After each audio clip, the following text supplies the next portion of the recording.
저는 현재 결혼을 준비 중인 예비 신랑입니다. 예비 신부는 전 여친과 있었던 모든 일을 알고 있는 상태이고 전 여친은 제 결혼 사실에 극도로 흥분을 한 상태입니다. 그래서 그런지 번호를 차단하고 또 해도 매일 다른 번호로 전화와 카톡, 문자를 하며 폭언과 저주를 내뱉고 있습니다. 그리고 마지막에는 저와의 만남부터 결별까지 모든 것을 인터넷에 폭로하겠다며 협박을 해오기에 예비 신부와 상의 후 저희가 먼저 이곳에 글을 작성합니다.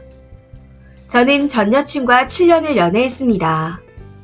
전 여친이 26살, 제가 29살이 되던 해에 일 때문에 거래처 직원으로 만나 몇 달을 같이 프로젝트를 하며 친해지게 되었습니다. 마지막 프로젝트가 끝날 때쯤 제가 전 여친에게 호감이 있어 관심을 표했고 그렇게 연애를 시작했어요. 2년 연애 후 제가 프로포즈를 했었는데 그때 자신의 집안 사정과 심정을 솔직하게 이야기하더군요. 집안 사정이 좋지 않아 대학을 다닐 때 알바를 해가며 학자금 대출을 받았고 월세에 살면서 대학 생활을 했다. 작년에서야 학자금 대출을 겨우 다 갚고 이제 슬슬 돈을 모으고 있는 상황이다. 대학 때부터 남들이 다 놀 때 나는 놀지 못했고 가고 싶은 곳도 가보지 못했다. 그래서 당분간은 그동안 내가 해보고 싶었던 걸 하고 싶다. 하고 말하더군요. 그러면서 지금의 직장이 안정적이지 않으니 공부를 좀 더 해서 이직을 한 후 결혼하고 싶다고 했습니다. 그래서 그러자고 했어요. 충분히 기다릴 수 있을 거라고 생각했거든요.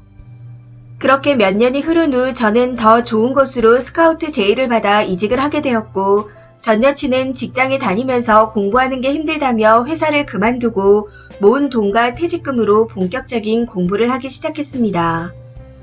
그때부터 저는 전 여친을 물심양면으로 도와주면서 필요한 가재도 사다 바치고 인강도 끊어주고 했습니다. 그리고 부족한 생활비와 월세도 내주곤 했었죠. 하지만 전 여친은 시간이 지날수록 점점 공부는 내팽개치기 시작했고 나중에는 해외로 놀러 다니며 오히려 모은 돈으로 놀면서 탕진만 하더군요. 저는 그런 여친을 보고 잔소리도 하고 윽박지르고 화를 내기도 했습니다. 그랬더니 그런 저한테 난 네가 아니라도 그 누구와도 결혼할 생각이 없다. 이런 내가 싫으면 떠나가라 하고 말하더군요. 사실 당시에는 제가 여친을 너무 사랑했기에 매달렸습니다. 다신 잔소리도 안 하고 결혼하자고 안 할 테니 헤어지지만 말자고요. 그렇게 또 몇 년이 지나고 제 나이가 차기 시작하니 집에서 결혼 압박이 들어오기 시작하더군요. 그때도 전 여친을 슬쩍 떠봤는데 자신은 결혼할 생각이 없다며 완고하게 말하더라고요. 저는 당시 저희 본가에 여친이 있다고 말하지 않았었습니다. 부모님께서 여친을 제 프사나 SNS에서 보긴 했지만 몇 년 전 일로 헤어진 줄 알고 계셨기에 제가 혼자인 줄 알고 아시는 분의 따님을 만나보라고 성화를 부리셔서 만나게 되었습니다. 30살 초반이고 지금은 아버지 회사에서 일을 하고 있다고 하더라고요. 행복한 집안에서 사랑받고 자란 사람이라 그런지 가정에 대한 소중함을 알고 있는 바른 사람이었습니다. 그래서 호감을 가지고 그 후로도 연락을 계속 주고받았죠. 솔직히 전 여친은 결혼 생각도 없었고 언제든 저만 놓아버리면 끝나는 사이라 항상 불안한 상황이었는데 그와 상반되는 맞선녀를 만나게 되니 흔들리는 것도 사실이었습니다. 이 상황에서 제가 처신을 잘못한 건 전 여친과의 관계를 정리하지 못하고 맞선녀와 연락을 주고받은 것입니다. 그건 저도 잘못했다고 생각하고 있어요. 아무튼 그러다가 전 여친에게 이런 사실들을 들키게 되었고 그 일로 인해 심하게 싸우고 끝을 냈습니다. 싸울 당시 전 여친은 선을 볼 거면 자신과 끝내고 선을 봐야지 여기저기 양다리 걸쳐놓고 저울질했다 하고 말하더군요. 저는 그런 전 여친에게 선 한 번 보고 몇 번 연락만 한 거다. 내가 그 여자와 무슨 짓이라도 했냐?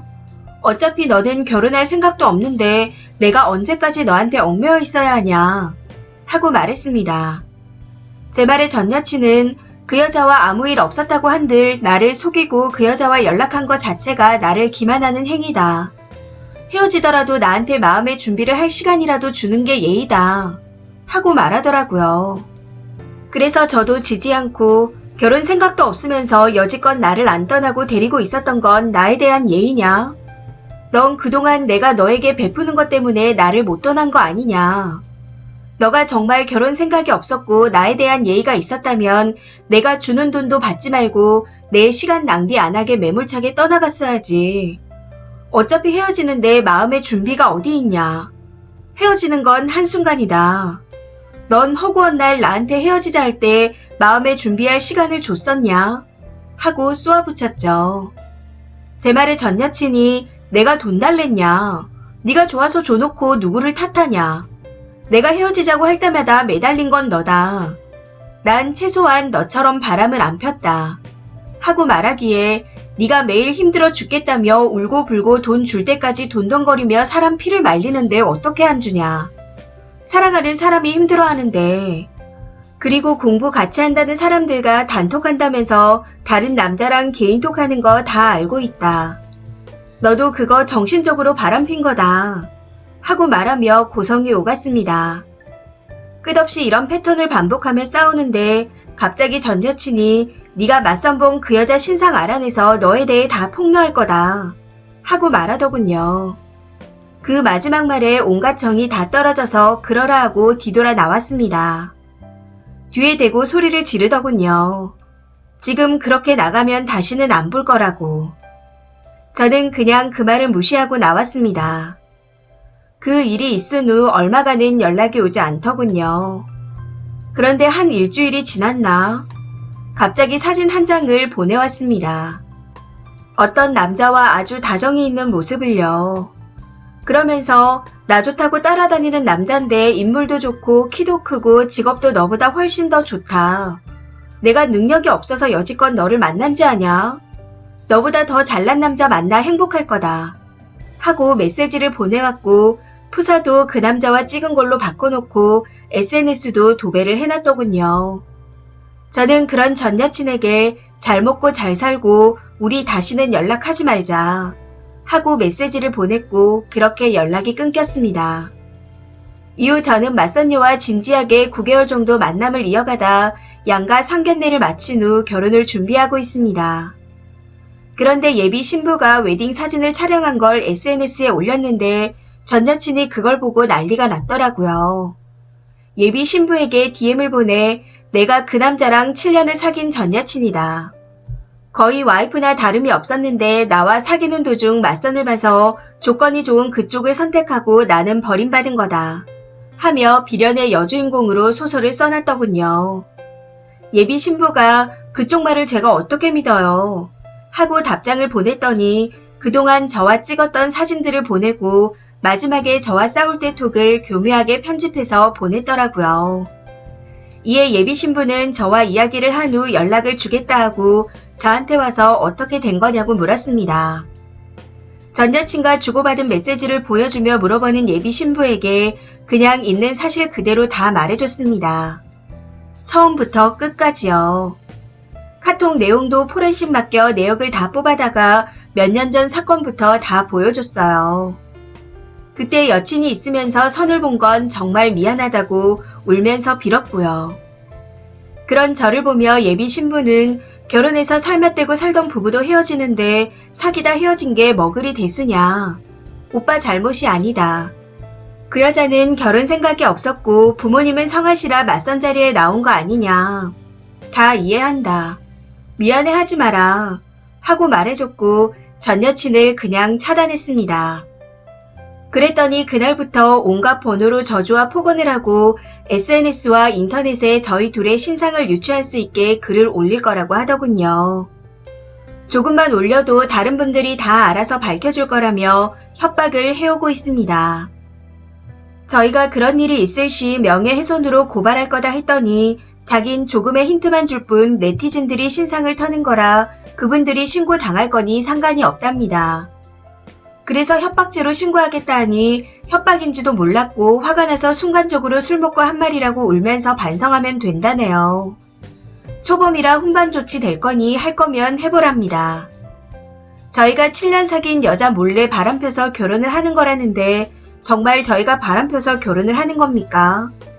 이런 협박을 받아야 할 만큼 잘못을 한 건가요? 댓글입니다. 첫 번째 댓글.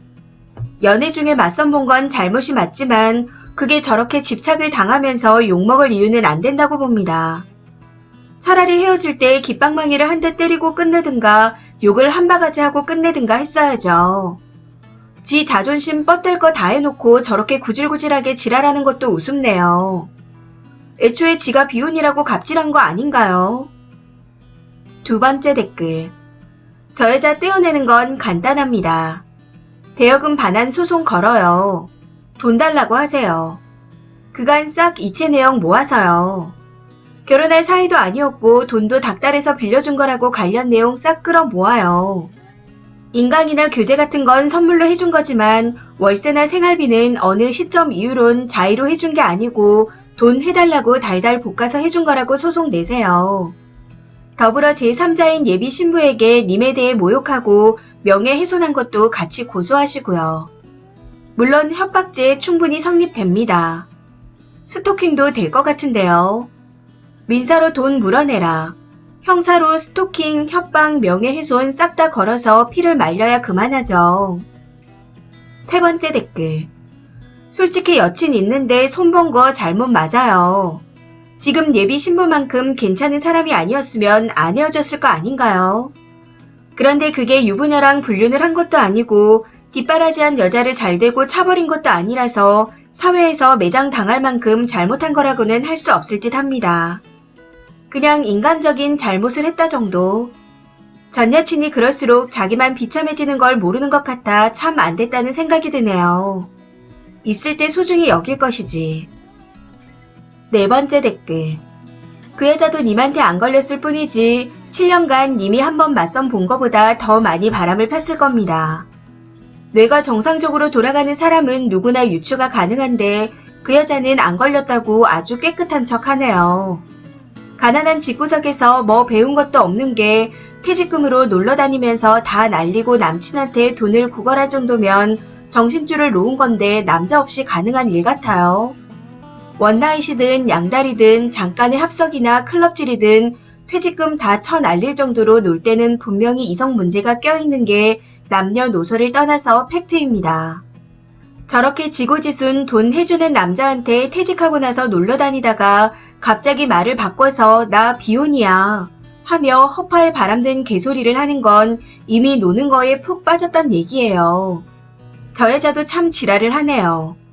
님이 얼마나 호구로 보였길래 저럴까요? 다섯 번째 댓글. 사랑해서 호구짓한 남자를 결혼할 마음도 없으면서 붙잡고 이용한 거면서 뭘 피해자인 척 하는 거죠? 막말로 그동안 월세 받고 생활비 받아서 꿀 빨다가 나가리 되니 저러는 거 아닌가요? 여섯 번째 댓글. 쓴이를 보니 왜 전 여친이 결혼 생각이 없다고 한 건지 알 것 같아요. 자기 의견 없이 이리저리 휘둘리고 다니는 것 같네요. 그리고 어찌됐든 전 여친이랑 사귀던 중에 다른 여자를 소개받았고 거기에 호감을 가지고 연락을 주고받은 건데 그게 바람핀 거 아닌가요? 어떤 핑계를 대든 쓴이가 환승했다는 사실은 변하지 않습니다. 일곱 번째 댓글. 전 여친도 또라이인데 님도 잘한 거 하나 없네요. 전 여친이 결혼 생각 없다고 했을 때 이것저것 다 바쳐서 매달린 것도 호구 같고 진작 헤어지든가. 전 여친을 만나면서 선을 본 건 진짜 역겨워요. 솔직히 전 여친 입장에선 님이 선보고 바람펴서 헤어진 게 맞습니다. 빡칠만 하죠. 전 여친이 협박하고 욕하는 건 범죄니까 고소를 하든 뭐라든 하세요. 그리고 한 가지 더 말씀드리자면 님 쓰레기 맞습니다. 이 사연은 여기까지입니다. 시청해주셔서 감사합니다.